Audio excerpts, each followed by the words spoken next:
আমার কাছে কেন এত অদ্ভুত, অদ্ভুত থিমের অর্ডার আসে আমি সেটাই বুঝি না। এত অদ্ভুত, অদ্ভুত থিম গুলা আমাকে দেয়। প্লাস বলে যে আপু এগুলা মেক করে দেন। আমি নিজেই জানি না যে ওগুলো কিসের কেক বা কোন থিমের কেক।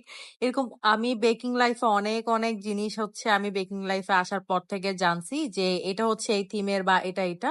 ফার্স্ট অফ অল আমি হচ্ছে বিটিএস কি সেটা আগে জানতাম না। যখন থেকে হচ্ছে আমি কেক বানানো স্টার্ট করি তখন দেখি যে বিটিএস এর অনেকে অনেক ধরনের থিম কেক দিচ্ছে, তখনই আমি জানতে পারলাম যে আসলে বিটিএস টা কি। এর আগে আমি জানতামই না যে বিটিএস টা কি। এরপর অনেক ধরনের কার্টুন থিম কেক থাকে, যেমন হচ্ছে কোকোমেলন, তারপর হচ্ছে এলসা। এইগুলোর ব্যাপারেও আমি আসলে জানতাম না। যখন থেকে হচ্ছে আমি কেক বানাচ্ছি তখন থেকে যখন আমাকে কাস্টমার এক একটা থিমের অর্ডার দিচ্ছে তখনই আমি জানতে পারলাম যে এই কার্টুন গুলা আছে। সো কেক বানানোর কাজে আমি কিন্তু অনেক কিছুই জানতে পারলাম বা অনেক ধরনের থিম জানতে পারলাম। এটাও সেম একটা কেক যেটার হচ্ছে থিমটা আমি একদমই জানি না। আমাকে জাস্ট কাস্টমারের পিকচার পাঠিয়েছে, আমি সেম টু সেম করে দিয়েছি। এখনো